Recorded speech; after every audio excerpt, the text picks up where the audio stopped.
Hello everybody on YouTube, this is Super Nintendo and welcome back to another episode of The Legend of Zelda Twilight Princess HD. Last time, we came here inside the Goron mine. Inside the Goron mine. And we got ourselves a few pieces of heart. How many did we got ourselves 2 pieces of heart. And we also got one of the little key shards that we are going to need. And we got ourselves a thingamadoodle. We explored roughly half of the mine, give or take. More like 60%. But, yeah, this time we are going to dive deeper into the Goron mine. Sorry, I keep doing that. It's just, you know, it's such a nice. It sounds like it would be a nice little jingle, you know. It just sounds very nice. There was supposed to be a treasure chest somewhere near here. We don't have the compass yet, so I can't. Any treasure chest that I see in here is gonna be up. I knew there was a treasure chest somewhere right over here, and they tried to hide me from my treasure. At least I'm starting to wake up. We got ourselves the Hylian letter H. Yep. You know, back when I first played the HD version and I saw the stamps, I'm like, oh cool, I can learn how to write Hylian. But now I have the Zelda Encyclopedia, which has the full alphabet for not just Twilight Princess, but also Skyward Sword, Ocarina of Time, and a few other eras of the Zelda series as well. Which is very interesting that different Zelda games have their own little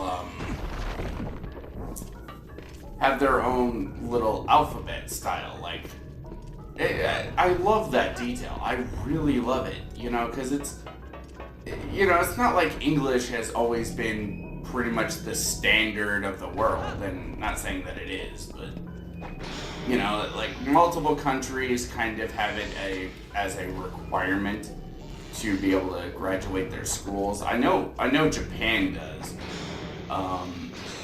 That it has its English as a requirement. Although they feel, according to Gaijin Goomba, they feel about that the same way Americans do feel about like learning Spanish or something. And here we have another one of the Goron elders. Ooh, the young human.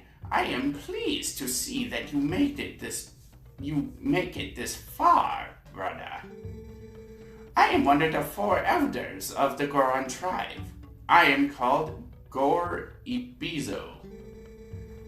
You have heard of the blight of our patriarch. Otherwise, you would not have come to see me. Here, take this, brother. We got another key shard. Now, there is one more shard, but seeing as you reminded me of the dangers that lie the path ahead, there is something that you may need. A weapon said to have been left in this mine by a hero of old. It is beyond price, so we have protected it through generations. Now, when our tribe balances on the brink of ruin, it could be aid in our salvation.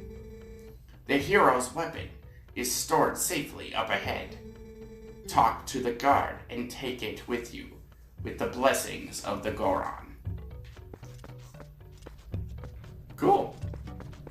And here we have another chest, which is most likely filled with rupees. It's almost like I played this game before. So, yeah. Just, yeah.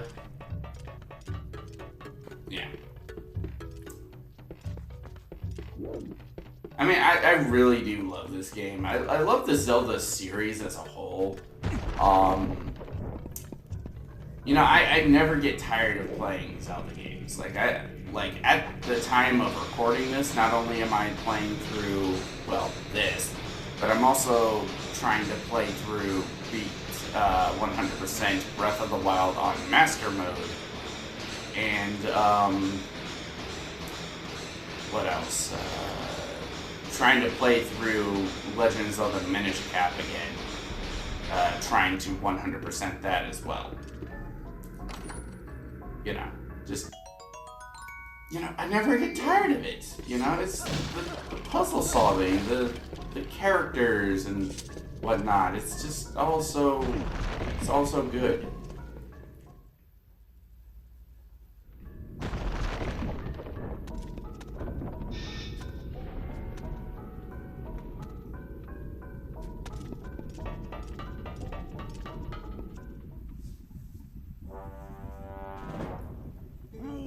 Whoa, human. What business does a human have coming here? None. No business. This is a forbidden place. I will protect this treasure from you.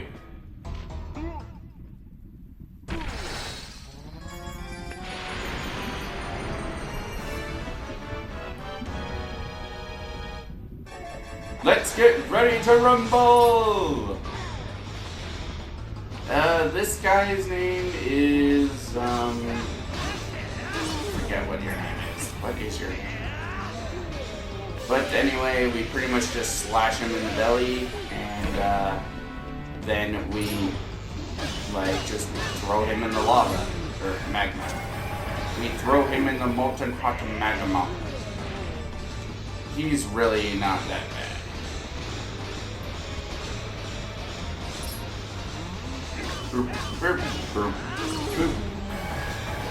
Who's got a sensitive tummy?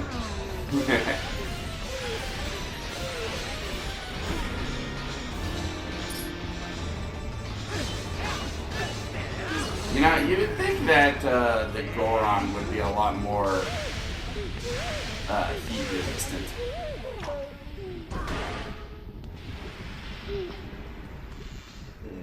Ugh, that hurt a lot. Who knew that humans were capable of such feats of strength? Yeah, I know, dude. You're like 3 times my size. You gotta weigh at least like 1,500 pounds. Maybe you are going to see the patriarch of our tribe? Ah, so that is why you're here. In that case, take the weapon of the hero of the past. But in exchange, you must save the patriarch of our tribe.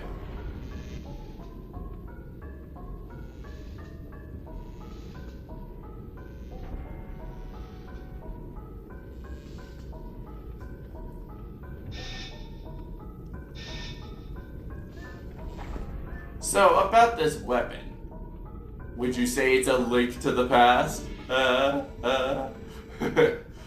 With skills like yours, even the patriarch can be brought back to his senses. Take the hero's weapon and save our patriarch.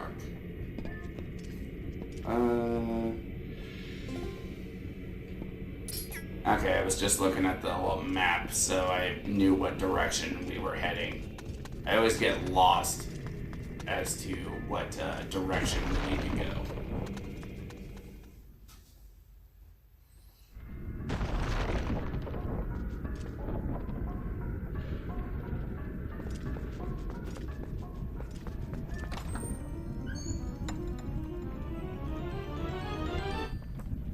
We got the heroes.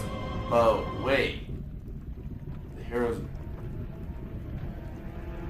Okay, let me just kind of go on a little tangent here for a second.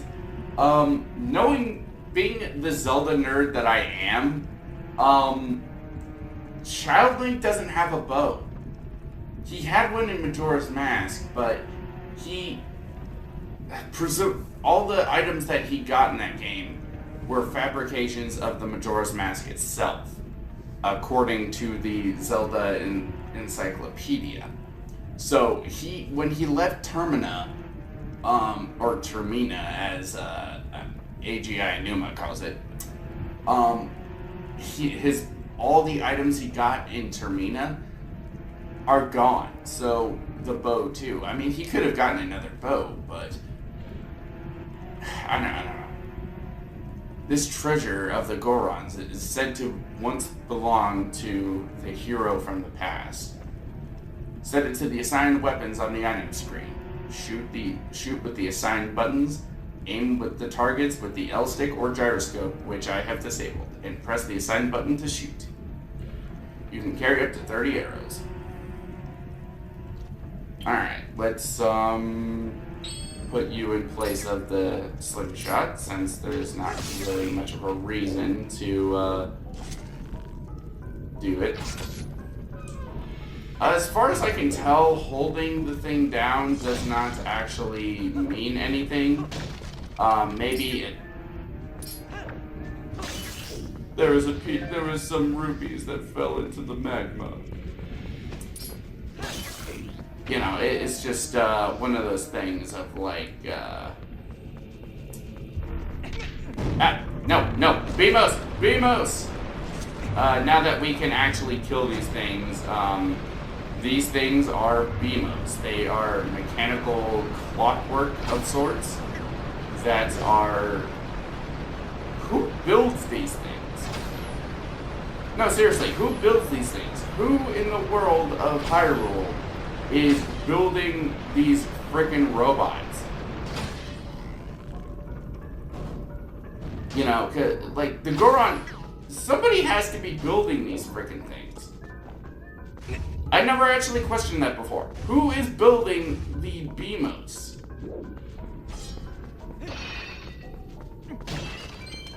I mean, at least in other games, like, Beamos are kind of shown to be, like, magical in origin. At least to some extent. Like in A Link to the Past or A Link Between Worlds or whatnot. But it's just kind of like, who is building these things?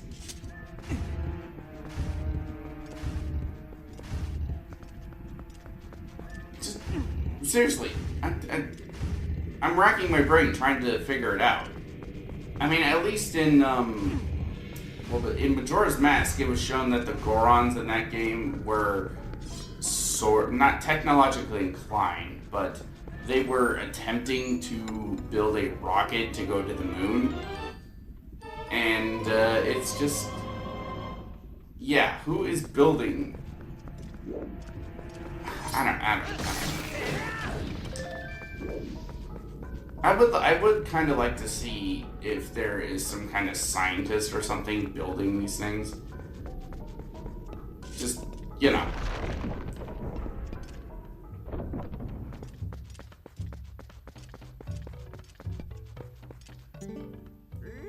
Ah, you are here at last. I heard that you might pay a visit, young human. I am far-sighted in all things. Here you go, the last key shard. Combined all 3 shards. You've collected all 3 key shards and completed the big key. Hurry to the boss. Don't you tell me what to do, game.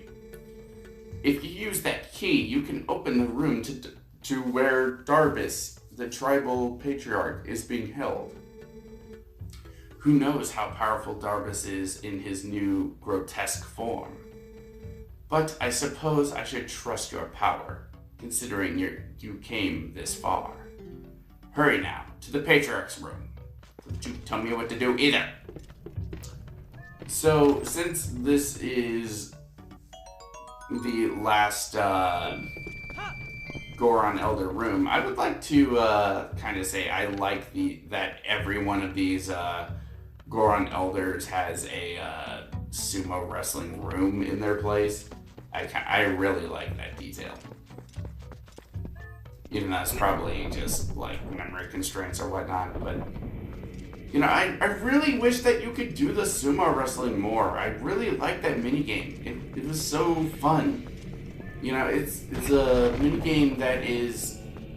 Like, to be fair, the enemy behavior is randomized, but... You know, it's a game that it's a minigame that rewards a lot of skill, and it's not just shooting things or whatever. It's actually a lot of fun. I really like it. I kind of wish that there was a heart piece or some kind of upgrade hidden behind them. Alright, so we can use our bow to shoot those lava slugs down. And if your aim is true, you can hit all of them from right here. I'm actually surprised I am doing as well as I am, considering I suck at bows in real life. And one other use of the bow that you may not be aware of is that they can one-shot these Lizalfos if you shoot them in the throat.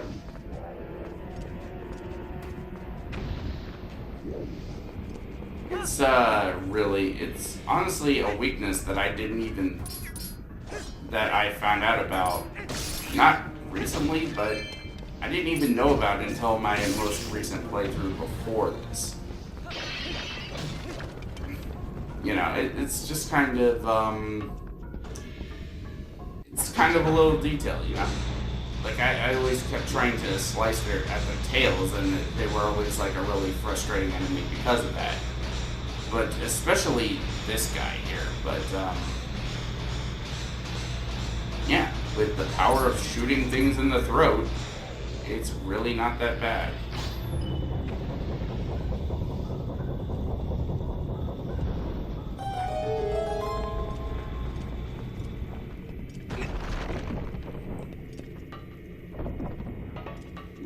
And here we are, back in the main chamber. We got ourselves another 50 rupees. Let's see what's in here. Some more arrows. Wonderful. Wonderful. And boop. I'm actually not that bad a shot with the bow in this game. Huh. Oh, wait. No, that's not a, that is not a thingamadoodle. Alright, let's go back in here. And the red Tektites have been swapped out with these enemies. We don't need to use the bows, but I'm just gonna use them to get things moving. I don't think I've actually missed a shot yet.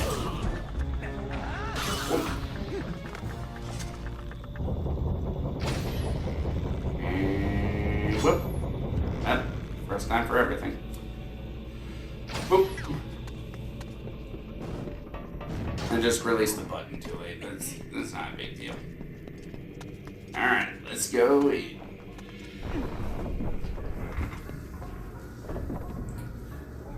I want to at least get to the, to the boss,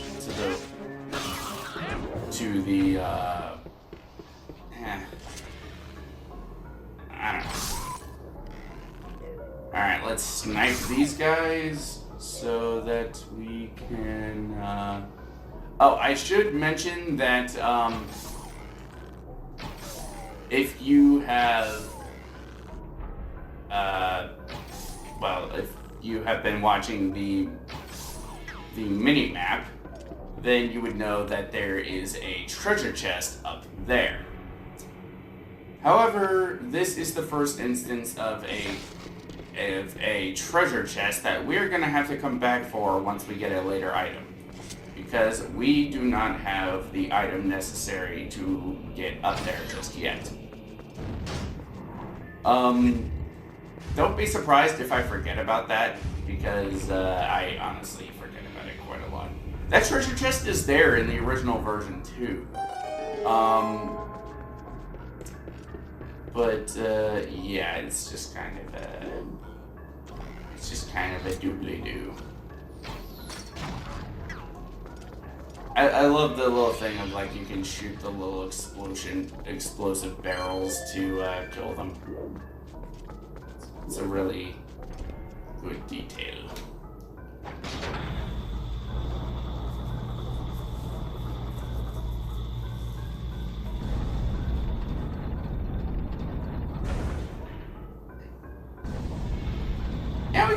Yeah, we can make it to the boss door before the end of the episode. It's not that far away.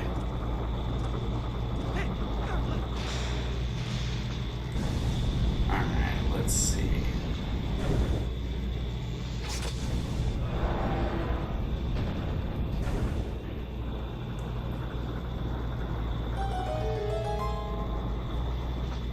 There we go.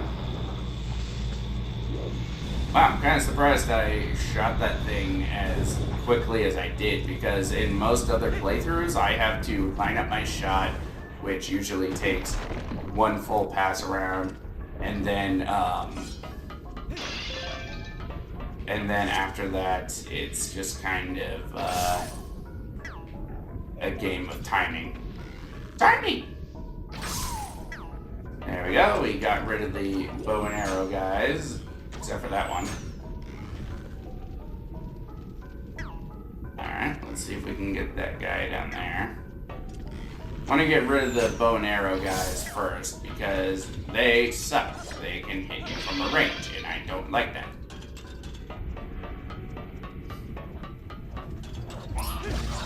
I want to launch one of you. Yay, I launched both of you into the lava.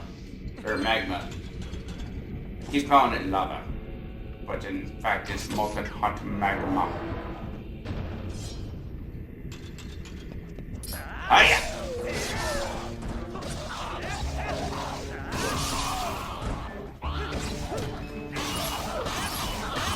When we get later abilities, jumping into a huge pile of monsters like this is so much fun. It's just, yeah. Let's see. We don't have full health. If I'm not mistaken, there is not a fairy in this dungeon here. Yeah, there isn't one. Okay, so I think that'll do it for this episode. Next time on The Legend of Zelda Twilight Princess HD, we head into the room and see if we can't do something about Darvis. See you guys then.